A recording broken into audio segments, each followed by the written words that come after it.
Jemaat Maha Tuhan, terpujilah Tuhan Allah yang telah memperkenankan kita boleh jumpa bersama dalam pelayanan saat ini. Kita akan belajar bersama dari kebenaran firman, bahan bacaan MTPJ Gemim di tanggal 13 sampai 19 Februari 2022 dari 2 Korintus 11 ayat 7 sampai 33. Dan oleh sebab itu kita akan membaca bagian ini. Sebelum membaca, mari berdoa.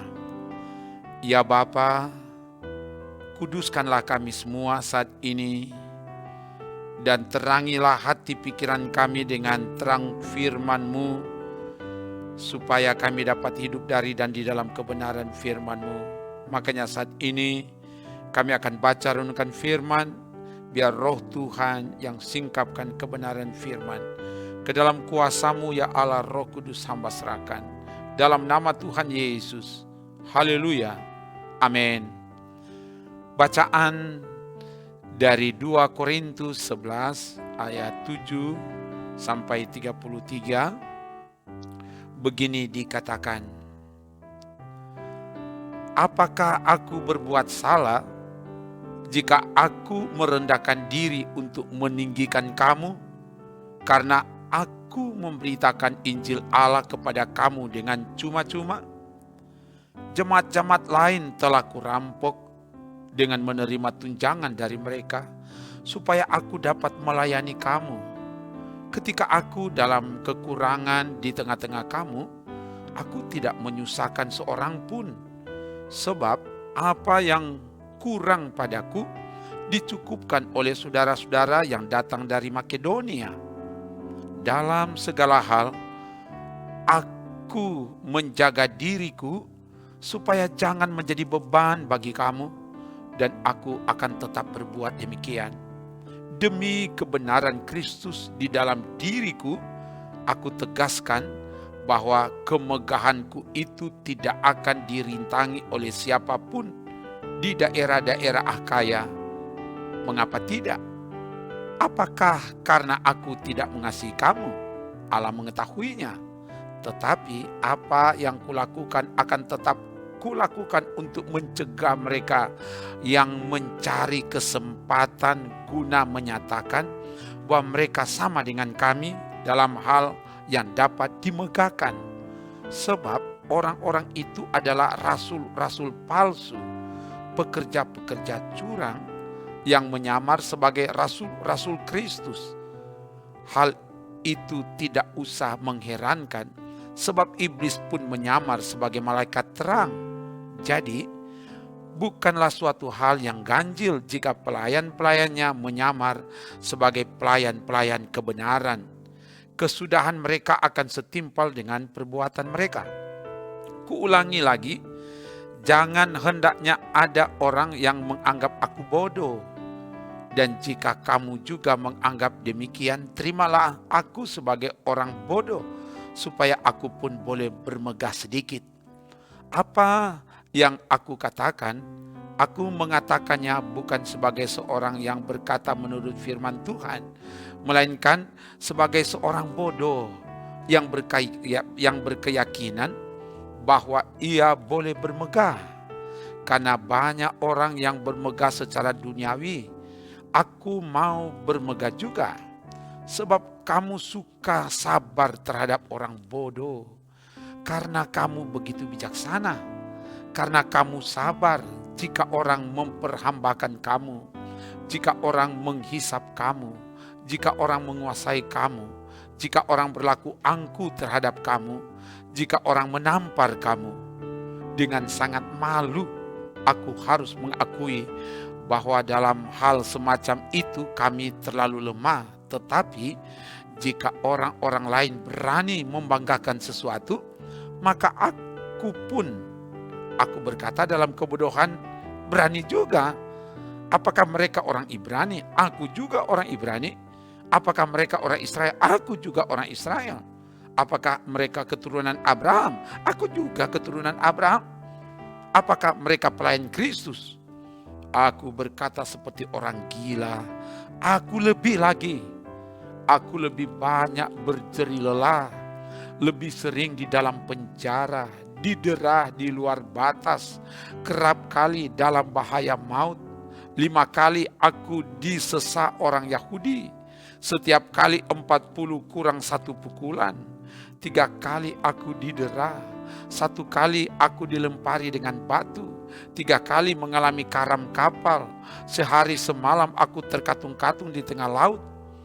Dalam perjalananku, aku sering diancam bahaya banjir dan bahaya penyamun, bahaya dari pihak orang-orang Yahudi, dari pihak orang-orang bukan Yahudi, bahaya di kota, bahaya di padang gurun, bahaya di tengah laut, dan bahaya dari pihak saudara-saudara palsu. Aku banyak berjeri lelah dan bekerja berat. Kerap kali aku tidak tidur. Aku lapar dan dahaga. Kerap kali aku berpuasa, kedinginan dan tanpa pakaian. Dan dengan tidak menyebut banyak hal lain lagi.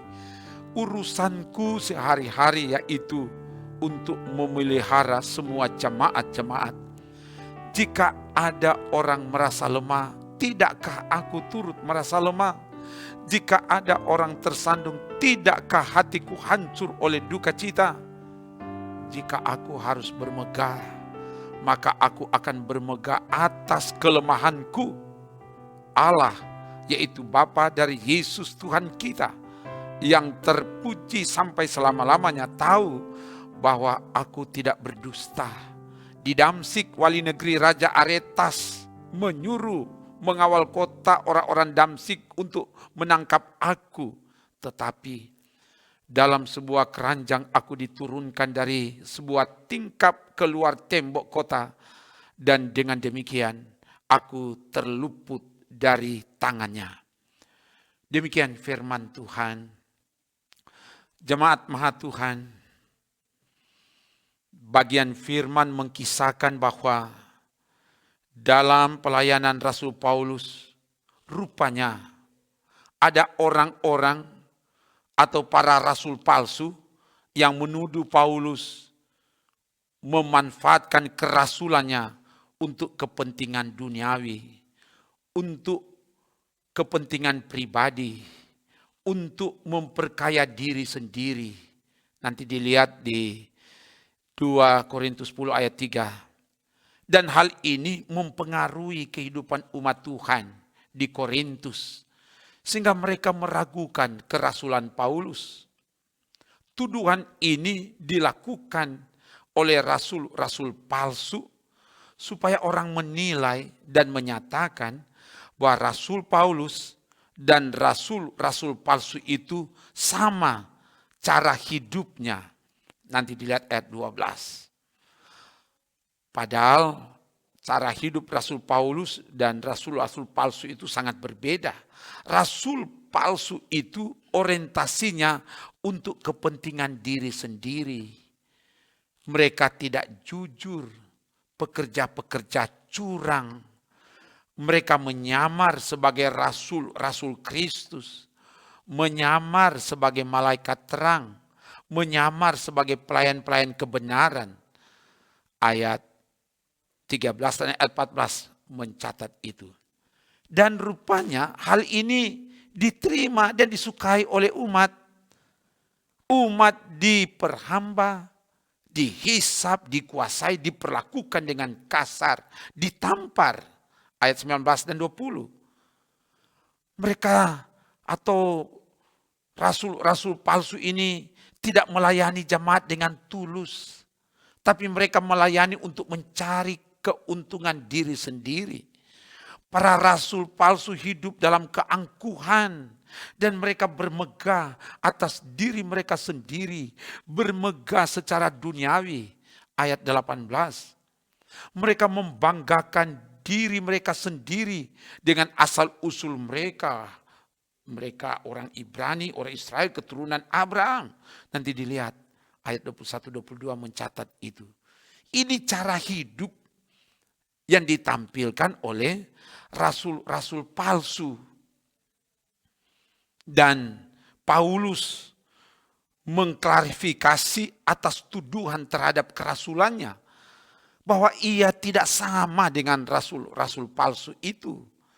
Ia tidak memanfaatkan kerasulannya hanya untuk kepentingan diri, hanya untuk memperkaya diri. Dan itu dibuktikan dia rela tidak menerima pemberian dari jemaat Korintus.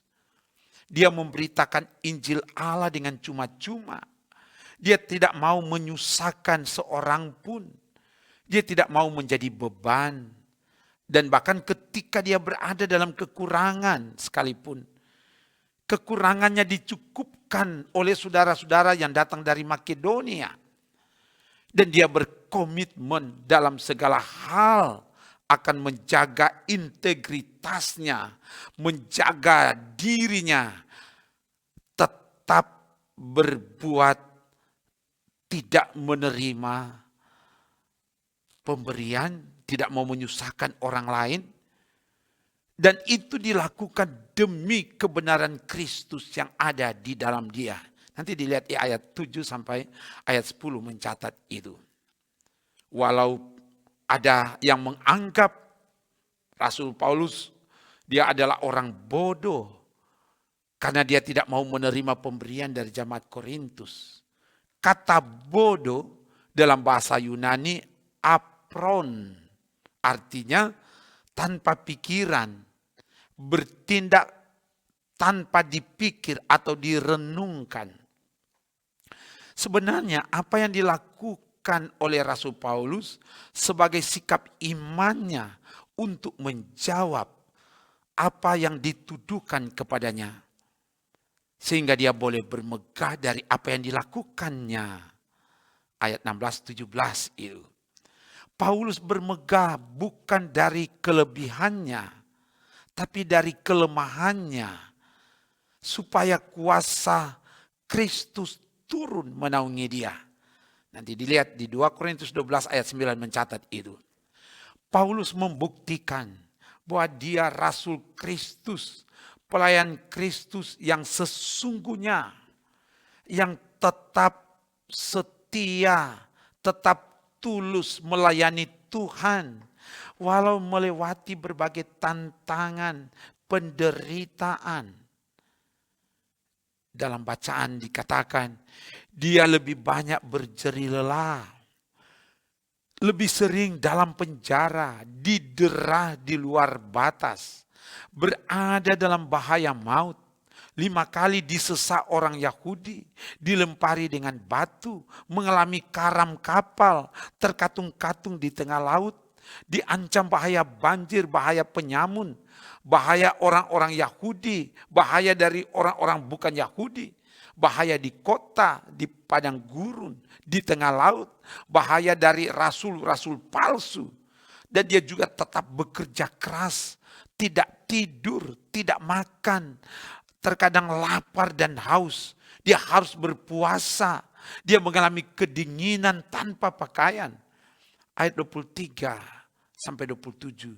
Ini gambaran dari penderitaan yang dialami oleh Rasul Paulus. Dia tetap setia untuk melaksanakan tugas pelayanannya. Ini membuktikan dia bukan rasul sembarangan. Dia adalah rasul yang sesungguhnya. Dan ia terus melayani dan memelihara jemaat-jemaat. Setiap hari dia menjaga memelihara jemaat-jemaat.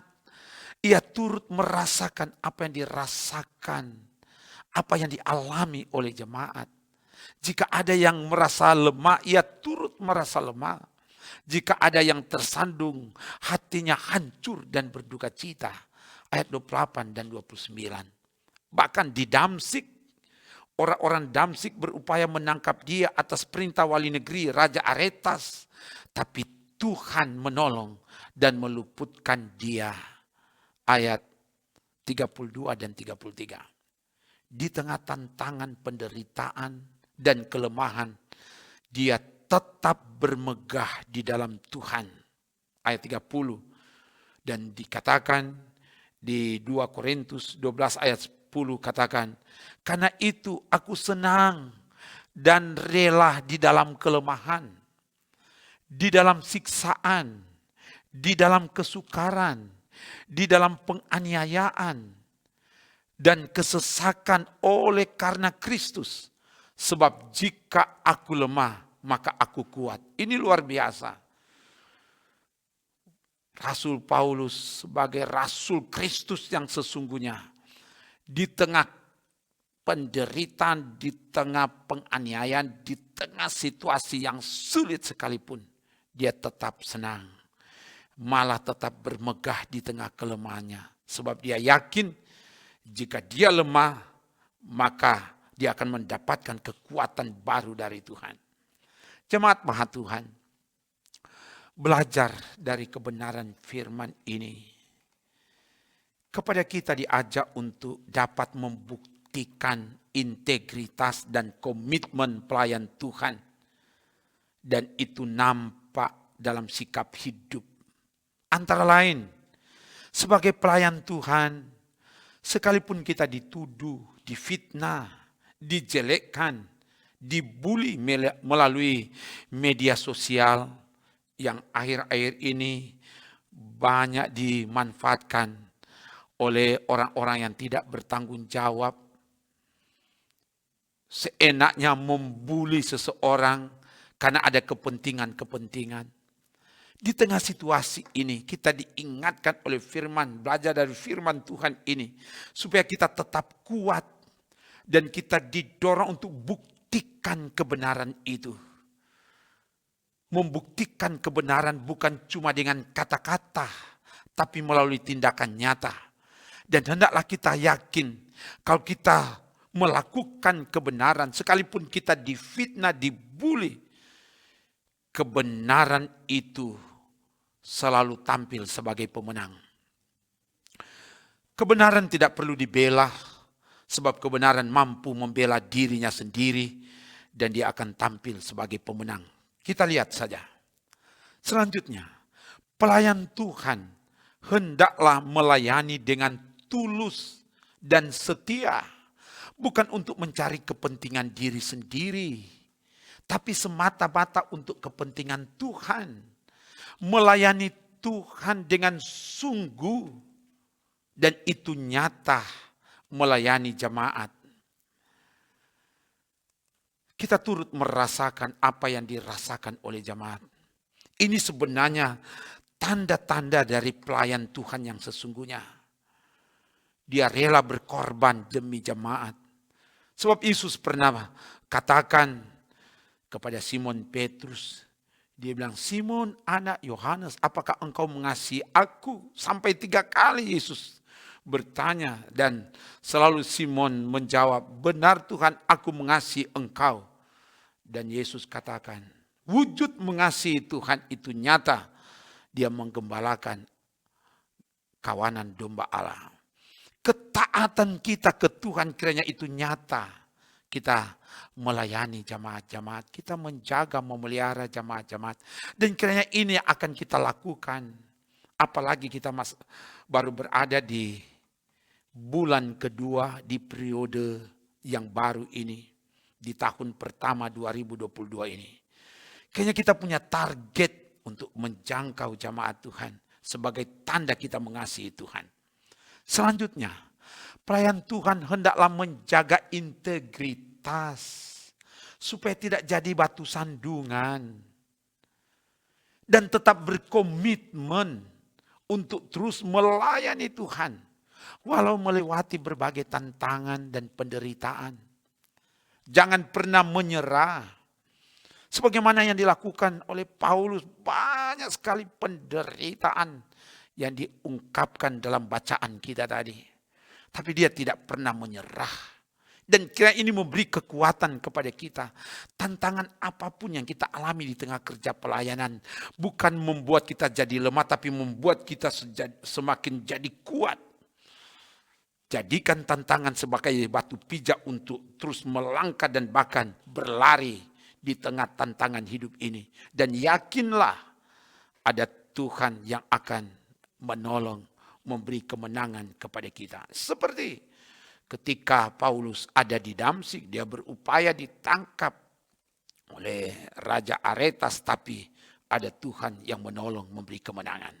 Kalau Tuhan yang menolong, memberi kemenangan kepada Paulus, diyakini kalau kita menjadi pelayan Tuhan yang sesungguhnya, Dia tidak akan biarkan kita. Dia akan menolong, memberi kemenangan kepada kita. Selanjutnya, kita juga diingatkan melalui firman ini, sebagai umat Tuhan harus menopang, membantu, mensupport tugas pelayanan dari pelayan-pelayan Tuhan. Apalagi ketika berada di tengah kekurangan. Sebagaimana yang diungkapkan oleh Paulus. Ketika dia berada di tengah kekurangan, dia ditopang oleh umat Tuhan dari Makedonia. Ini topangan yang luar biasa sehingga dia dapat melakukan tugas pelayanan dengan maksimal karena ada topangan dari umat Tuhan. Dan oleh sebab itu, nyatakanlah topangan yang tulus dan praktikkanlah kasih yang sesungguhnya. Mulai dari dalam rumah. Apalagi di bulan Februari ini, tepatnya tanggal 14 Februari, akan merayakan Valentine Day, hari kasih sayang. Nyatakanlah dalam hubungan suami istri, orang tua, anak, saudara bersaudara, dan nyatakanlah kasih sayang itu kepada semua orang. Sehingga kehadiran kita sungguh-sungguh datangkan surat pujian, keagungan, kemuliaan bagi nama Tuhan. Semoga demikian. Haleluya. Amin. Mari berdoa. Ya Bapa, terima kasih firman telah diberitakan. Biar firman ini semakin memperlengkapi kami semua sebagai pelayan Tuhan, sebagai umat Tuhan, apalagi dalam menjawab tuntutan kebutuhan pelayanan sejak tanggal 13 sampai 19 Februari nanti. Kiranya bahan menjabarkan trilogi pembangunan jemaat Gemim ini dapat memperkaya kami, sehingga tugas pelayanan dapat kami laksanakan berdasar pada kebenaran firman ini. Dan diberkati semua yang dengan tetap tekun setia mengikuti pelayanan ini. Diberkati perangkat pelayan Tuhan, khususnya tim multimedia yang ada di Gemim Bukit Moria Rike ini. Terpuji namamu Bapa, ini doa kami dalam nama Tuhan Yesus. Haleluya. Amin. Demikian pelayanan firman. Terima kasih. Saudara tetap setia mengikuti pelayanan ini. Kamu sungguh luar biasa. Mari saling melengkapi, saling menopang, agar kita semakin berakar, bertumbuh, dan berbuah di dalam Tuhan. Amin. Trims. Jangan lupa subscribe channel Gemim Bukit Moria Rike.